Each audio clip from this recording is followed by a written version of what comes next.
யூகேனா school ஃப்ரீன்னு சொல்லுவாங்க. இதே என்ன லட்சக்கணக்கில் இருக்குது. நம்ம ரிஷிசோனக் எந்த ஸ்கூலில் படிச்சிருப்பாரு பார்க்கலாமா?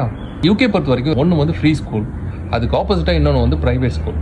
இப்போ ஃப்ரீ ஸ்கூல்லேயே நிறைய பேருக்கு வந்து சீட்டு கிடைக்கிறதுல எல்லாருமே வெயிட்டிங் லிஸ்ட் வச்சுருக்காங்க. ப்ரைவேட் ஸ்கூல் லிஸ்ட் எடுத்திங்கன்னா டாப் 10 எடுத்துக்கலாமா? அந்த டாப் 10ல் பார்த்தீங்கன்னா first 3 concord college, Brayton college, seven okay college. So இந்த காலேஜ் பேர் ஏன் என்னால் மறக்க முடியல கேட்டிங்கன்னா, அவங்க வாங்குற ஃபீஸ் அந்த மாதிரி 53 லட்சத்துலேருந்து வருஷத்துக்கு 53 லட்சம் ரூபாயிலிருந்து 49 லட்ச ரூபாய் வரைக்கும் இந்த 3 காலேஜுமே வசூல் பண்ணுறாங்க. டேர்ம் அப்படின்னு சொல்கிறது பார்த்தீங்கன்னா கிட்டத்தட்ட ஒரு 6 வாரம் வருங்க. ஸோ இந்த 6 வாரத்துக்கு அவங்க வாங்குறது பார்த்தீங்கன்னா 17 லட்சம் ரூபாய். ரிஷிசோனக் எங்கே படிச்சிருப்பாரு? அவர் படிச்சது வந்து வின்செஸ்டர் அப்படின்னு ஒரு ஸ்கூலில் படிச்சிருக்காரு.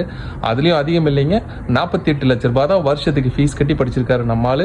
என்ன இப்போ கவர்மெண்ட் ஸ்கூல்லேயே நிறைய பேருக்கு சீட்டு கிடைக்க மாட்டேங்குது, காசு வச்சுக்கிறவங்க கட்டுறாங்க. ஏற்றத்தாழ்வுகளுக்கு நம்மகிட்ட தீர்வே கிடையாது.